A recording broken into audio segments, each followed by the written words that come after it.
My sister laughed when she took my office chair. Minutes later, her voice trembled on voicemail. I said calmly, "Did you enjoy Section 7? My father delivered his verdict, and the conference room became silent. The company's board members sat around the mahogany table. My sister Lauren looked smug next to my father, and I stood at the head of the room, presenting my quarterly report. Suspended, I repeated to ensure I had heard right. Until you apologize to your sister for undermining her authority, Dad continued, his voice carrying the tone he employed when he thought a decision had been made. 10 days without pay should allow you to ponder on proper working behavior. Lauren adjusted the fancy blazer she purchased with her expense account and attempted to appear wounded. The endeavor could have been successful if I hadn't spent 28 years learning to read her expressions. Triumph shone through the artificial pain in her eyes. The incident that ignited the circus occurred 5 days prior. Lauren, our head of customer relations, had promised a major account that we could provide a customized software solution in 4 weeks. The actual timeline was at least 12 weeks, as she would have known if she had bothered to confer with me or anyone in the development department I had been running for 6 years.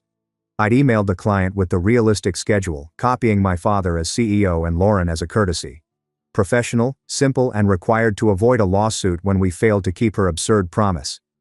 Lauren stormed into my office, calling it sabotage.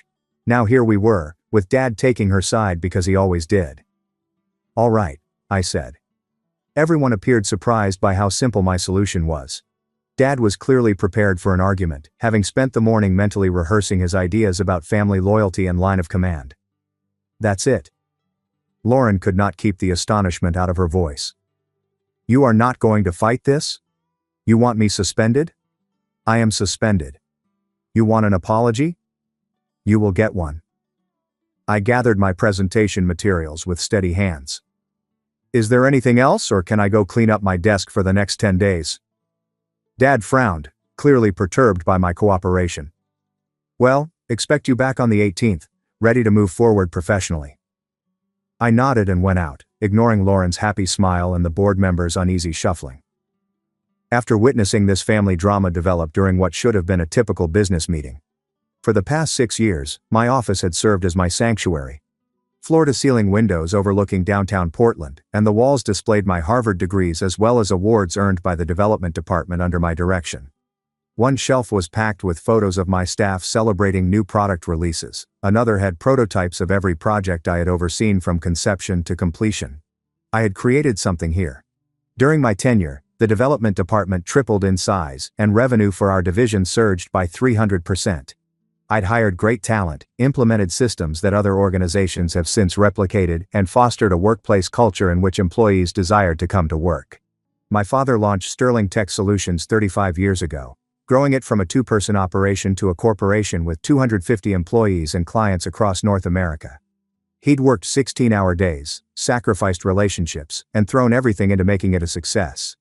Then he delegated growing amounts of control to Lauren, who contributed average ideas and exceptional manipulating abilities. Family dynamics have always been difficult. Lauren was the firstborn, 2 years older than me, and she competed for Dad's attention throughout our upbringing. Every accomplishment I earned was disregarded or reduced. The honor roll became expected rather than commended. Lauren's engagement announcement overshadowed my admittance to Harvard the following week. Mom used to attempt to strike a balance and make sure I understood how important my accomplishments were. She died of a sudden stroke 6 years ago, 3 months after I joined the company. Dad's preference for Lauren grew stronger in the absence of her calming presence. I began moving my personal belongings into boxes, working meticulously through drawers and shelves. My degrees came off the wall first, securely wrapped in bubble wrap. The accolades followed, each signifying late nights, problem-solving sessions, and breakthroughs they weren't. Daniel, my second in command in development, sent me a text message. What just happened? Lauren's telling everyone, you're suspended. I replied back, taking some private time. You're in charge. That appeared unattainable until. Trust your intuition. More texts arrived from team members, but I silenced my phone and kept packing. Each item I wrapped felt like I was shedding weight that I hadn't realized was so heavy. The difficulty of continually justifying my decisions. The weariness of showing my expertise to individuals who are determined to question it. The disappointment of seeing my father choose Lauren's ego over the company's welfare. All of this had compounded into a burden that I'd accepted. Emily from my team had sent me 3 messages wondering whether everything was okay. Ryan, one of my greatest developers, was curious if this was truly happening. Even individuals from different departments were contacting out, perplexed by Lauren's happy assertion that I had been dealt with properly. Grapevine had always been efficient, but seeing it operate in real time revealed something I hadn't really appreciated before. Everyone knew. They'd witnessed Lauren's incompetence, her taking credit for tasks she hadn't completed, and her tendency of making promises that my staff had to hustle to keep. They had sensed Dad's preference, even if they had never expressed it clearly. My phone rang with a call from Aunt Carol, Mom's sister. She was the only family member, aside from Mom, who had never observed the dynamics fully. Carol attempted to maintain a relationship with both Lauren and me after Mom's death, but the balance became increasingly difficult. I responded to this one. "Hey Aunt Carol, your father just called me and asked if I could talk some sense into you," she continued without explanation. "He seems to think you're having some kind of breakdown. I told him that suspending you for doing your job was probably the stupidest decision he's made in 35 years of business." I was still smiling. "How did he take that?" "About as well as you'd expect. He hung up on me." She sighed. "Are you okay, sweetheart?" "Honestly, I think I'm better than I've been in years." "Is that weird?" "Not even a little bit. I watched you try to earn his approval your entire childhood. I watched him dismiss every achievement and excuse every one of Lauren's failures. Your mother and I talked about it constantly. How concerned she was about both of you. You for never being enough, and Lauren for never having to be." The validation hit me more than I had anticipated. Mom never told me anything about it. She didn't want you to feel forced to choose between admitting the problem and maintaining your relationship with your father. She hoped he would figure it out on his own. Carol's voice softened. "She'd be proud of you for walking away. She always said you were stronger than you knew." We talked for another 20 minutes, Carol filling in details regarding talks she had with Mom that I had no idea about.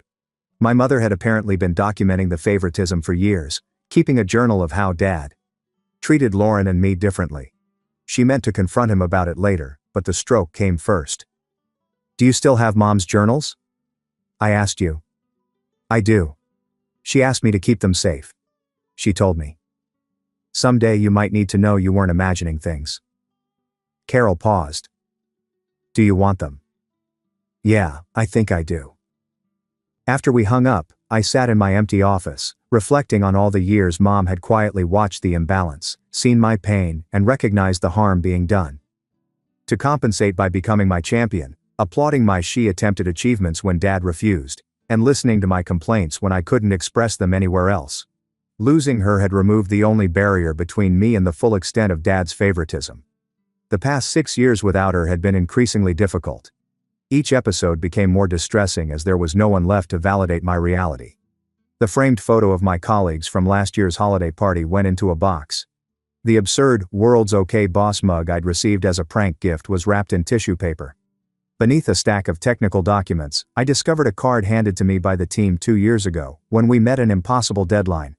Inside they'd all left personal messages thanking me for protecting them from unreasonable expectations and pushing for the resources they required. "You never throw us under the bus," Ryan wrote. "Even when it would be easier," Daniel had added. "Best boss I've ever had. You actually listen." Reading through those letters now that the office had been stripped and my work here was coming to an end, I realized I'd created something more precious than Dad probably imagined. Loyalty is earned via respect, rather than demanded by hierarchy. A team that trusted me because I continually put their needs before my own. Professional relationships are built on skill and mutual support, rather than favoritism and politics. Lauren had the title, the corner office she'd been hoping for, and Dad's unshakable backing. What she had never been able to establish was credibility with the folks who did the actual work. By late afternoon, my office was barren. 5 years of my work experience fit into 4 cardboard boxes and a rolling cart. I expected to be sad or angry, but instead a weird peace had crept over me. Being undervalued your entire life means you ultimately stop trying to prove your worth to people who refuse to see it. I had waited 28 years for Dad to recognize my efforts, admit that I had inherited his work ethic and business intelligence, and perhaps even express his pride in me. Clearly, none of that was occurring. I took out my laptop and launched a new document. I had been composing versions of the resignation letter in my head for months, but it only took me 20 minutes to write. I kept it professional and brief, thanked the organization for the chance and gave 10 days notice for my contract, which became effective immediately. Then I opened my email and composed a new message. Every board member, all department heads, and a number of major clients were among the recipients. The subject line said, Development Department Documentation and Project Status. I was always cautious about paperwork.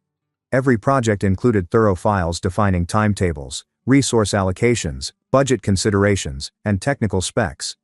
Every team meeting included notes. Every choice was supported by documentation that explained why it was made. I'd also documented every time Lauren made commitments without consulting development, every ridiculous timeline she requested, and every budget she squandered on frivolous things while insisting my team accomplish more with less. Professional paperwork, no personal information, just facts, dates, and email chains. The email took 2 hours to compile. I've attached spreadsheets comparing the revenue generated by development to other departments. Project timelines, comparing the predicted completion dates I supplied to the dates Lauren promised clients. Budget analysis show how resources were distributed among divisions. And I supplied the email chain from the incident that precipitated my suspension, as well as 5 additional similar situations from the previous year in which Lauren made commitments without contacting the teams responsible for carrying them out. One particularly damaging file depicted a project from 8 months ago in which Lauren promised a client a deliverable in 6 weeks. The development team had predicted 16 weeks. Dad had sided with Lauren, saying that we could make her deadline. We completed in 14 weeks, but only because my team worked 60-hour weeks and I personally funded the overtime expenditures that over budget, taking a salary cut to make the numbers work. The client had been satisfied. Lauren had taken credit for the successful delivery, but no one except my staff realized how much it had cost to make it happen. My finger was hovering above the send button. This would burn bridges, sever my connection with my father, and rule out any hope of reconciliation with Lauren.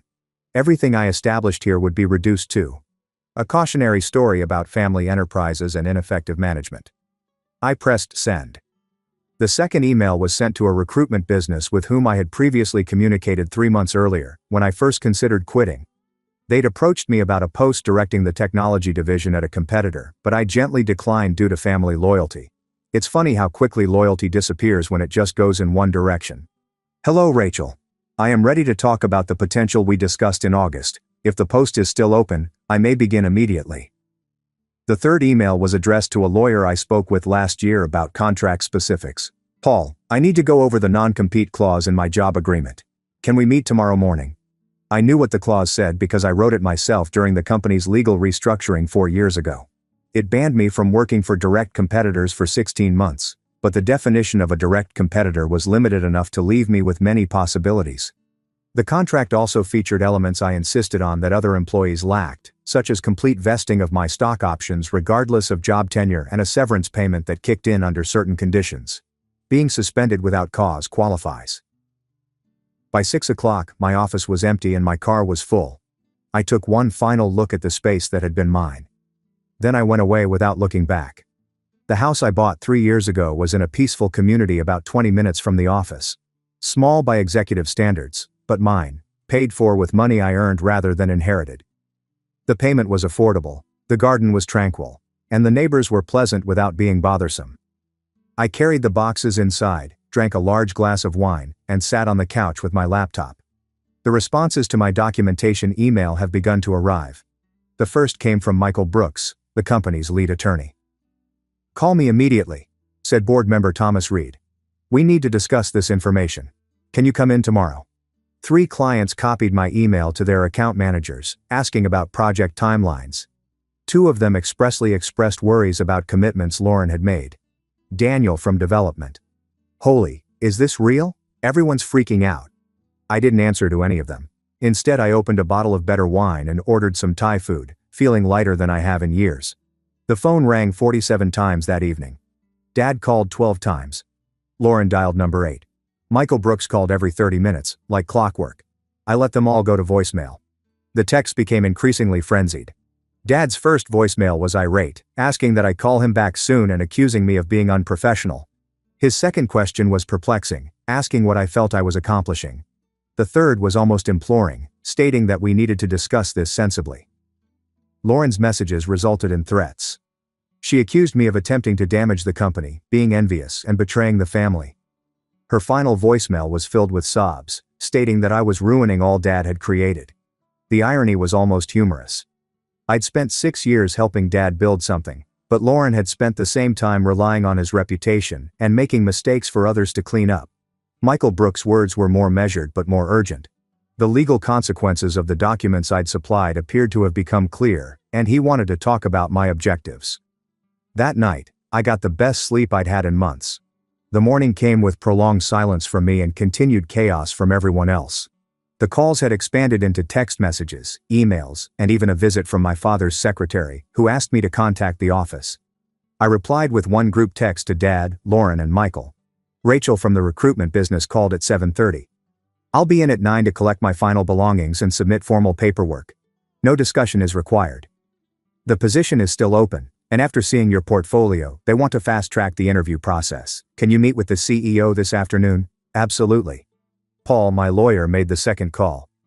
Your non-compete is narrower than I remembered. You have options. Come by at 11 and we'll discuss strategy. No problem. I dressed carefully for the office, wearing a navy suit that exuded confidence without violence. Professional, composed, and eager to close this chapter neatly. The parking lot was fuller than normal at 8:30 a.m. Apparently, word had spread, and people wanted to see what happened next. I strolled through the foyer, head held high, carrying a leather portfolio with my resignation letter and numerous other documents Paul had produced after I texted him about the situation last night. The executive floor was chaotic, assistants crowded in corners, murmuring. Department heads stood at doorways, appearing anxious. Everyone seemed to be expecting an explosion. My former office. Door was open, and I could see Lauren seated at my desk, going through the drawers I'd already emptied. When I approached, she looked up, her expression changing from frustration to rage. You had no right to send that email, she added, getting up so rapidly that my former chair tumbled backward. You've made me look incompetent in front of everyone. The documentation speaks for itself, I said quietly, without entering the office. I merely gave information on project schedules and resource allocation. If that makes you appear incompetent, maybe the problem isn't with my email. Her face flushed scarlet.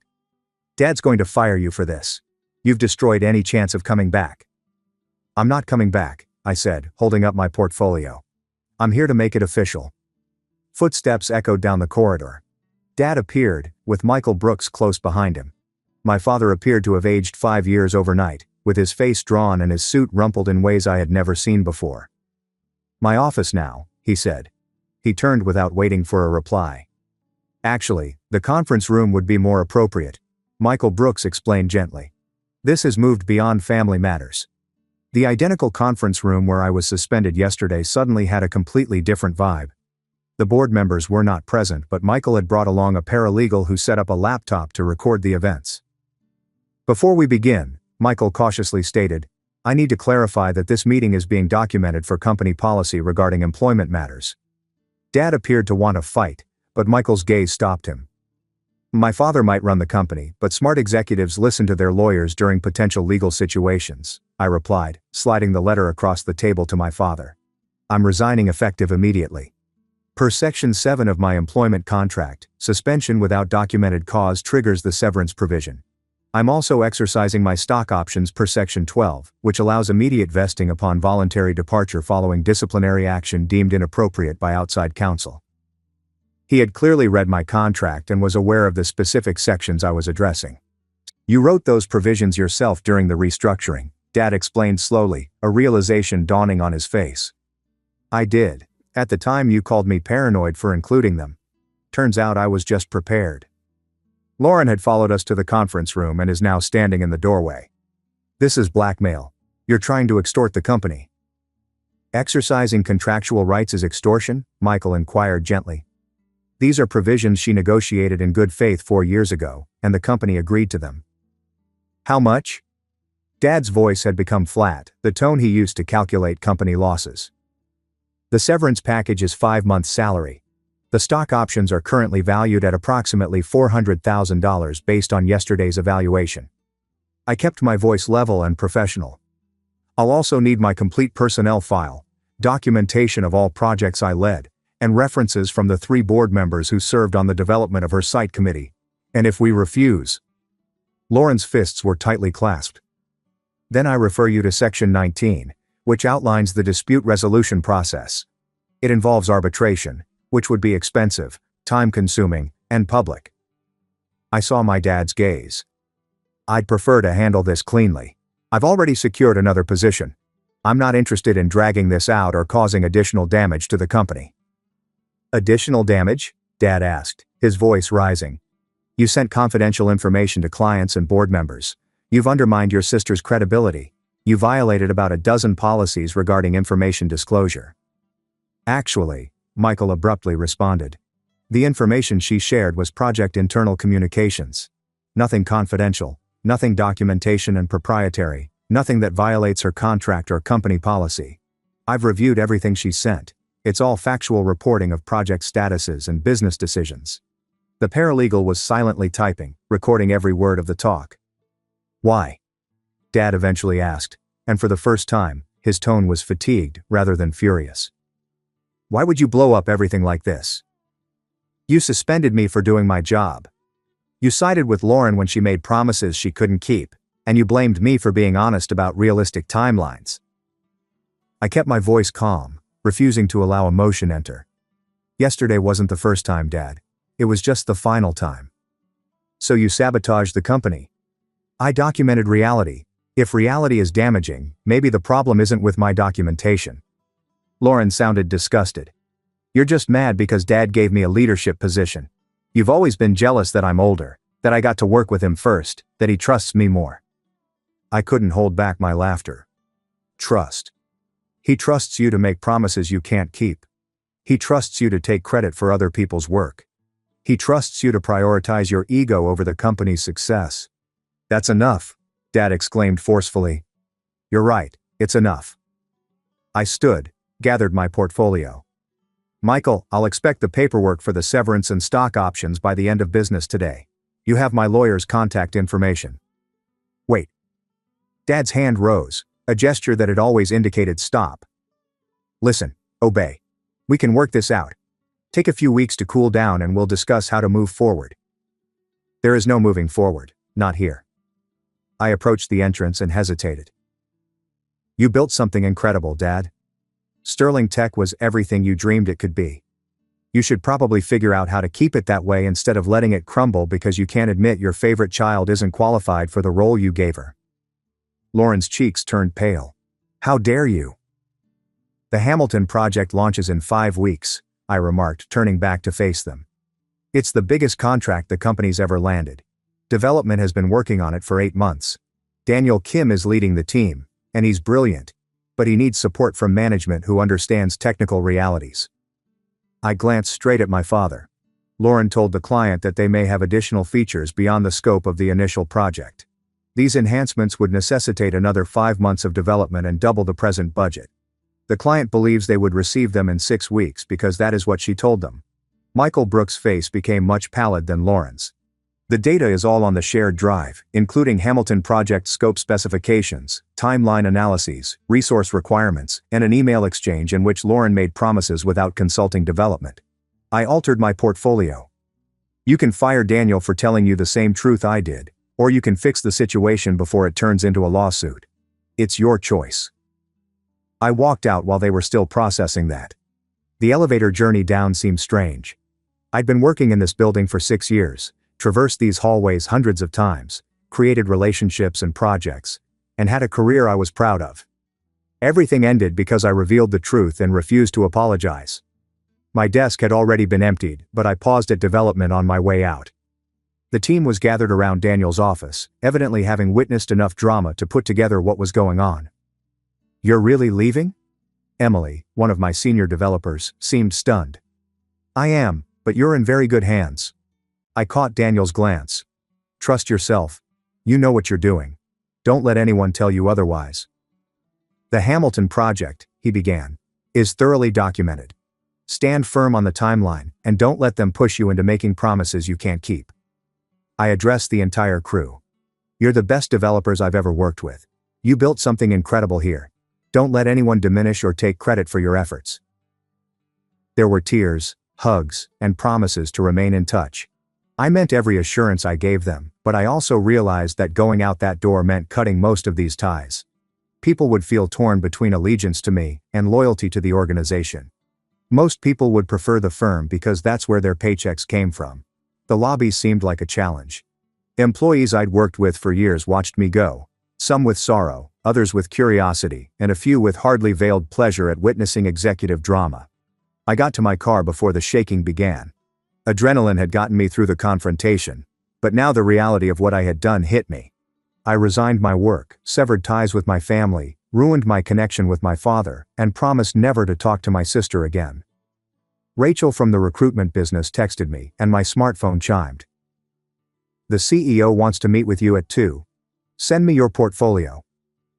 I sent her the paperwork file I supplied yesterday, sans the internal email chains, project summaries, development achievements, revenue growth, and team leadership examples.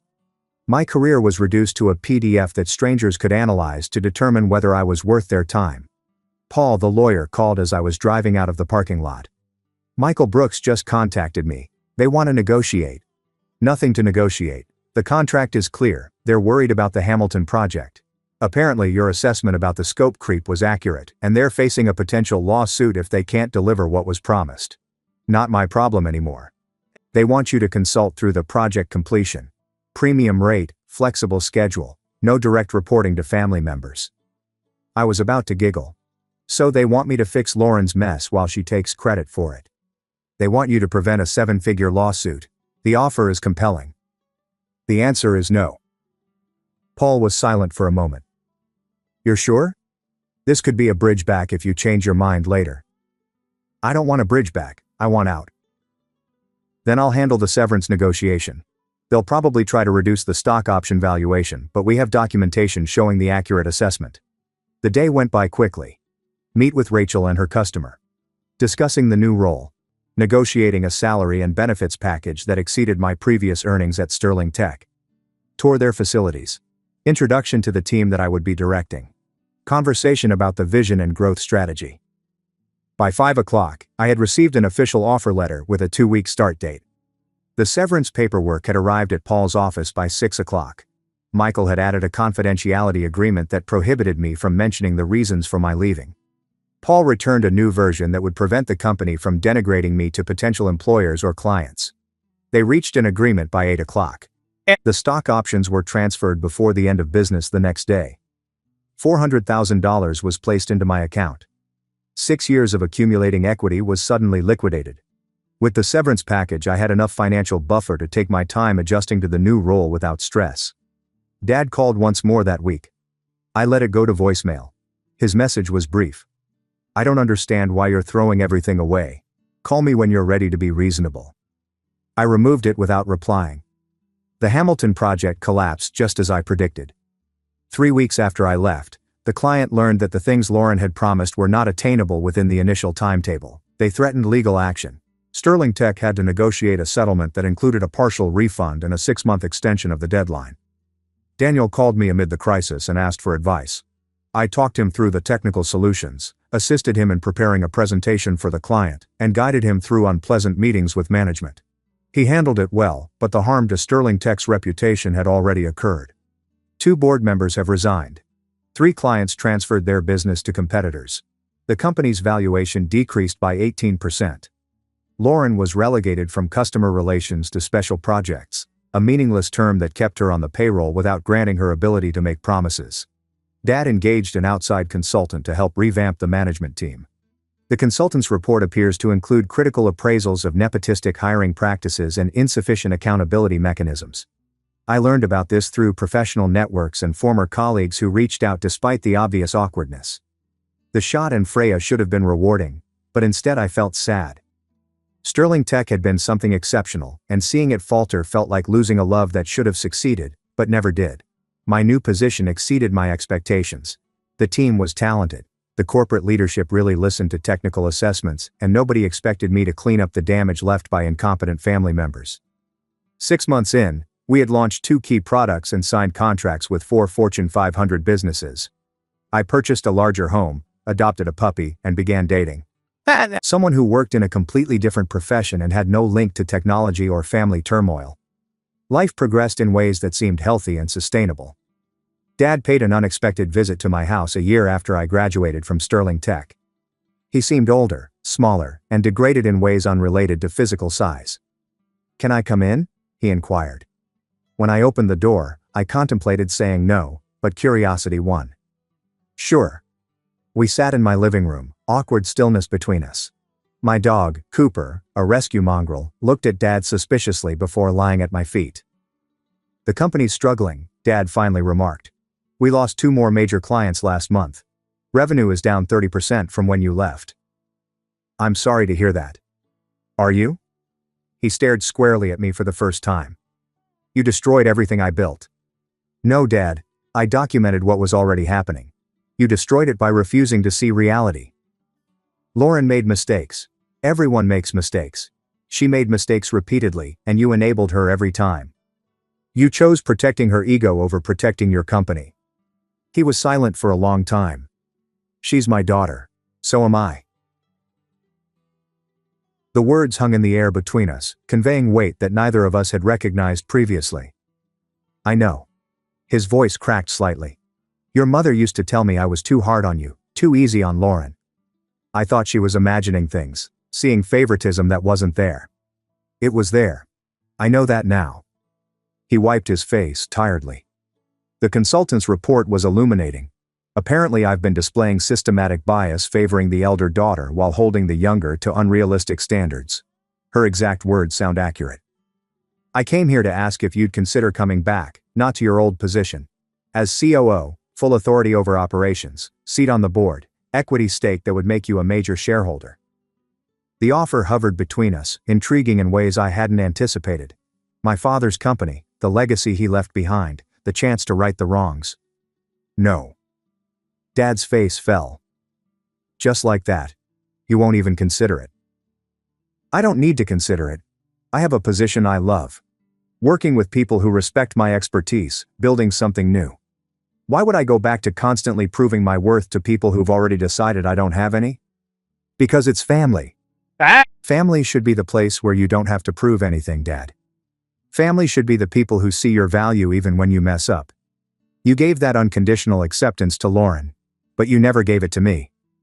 He remained quiet, staring at his hands. "I failed you." "Yes, you did." "Is there any way to fix that?" I gave it some serious thought, hoping to find a genuine solution. "I don't know. Maybe eventually, but not by offering me a job to save your company. If you want a relationship with me, it can't be transactional." "What would it look like if it wasn't transactional?" "It would look like you acknowledging what happened without trying to justify it. It would look like you respecting my decisions even when they disappoint you.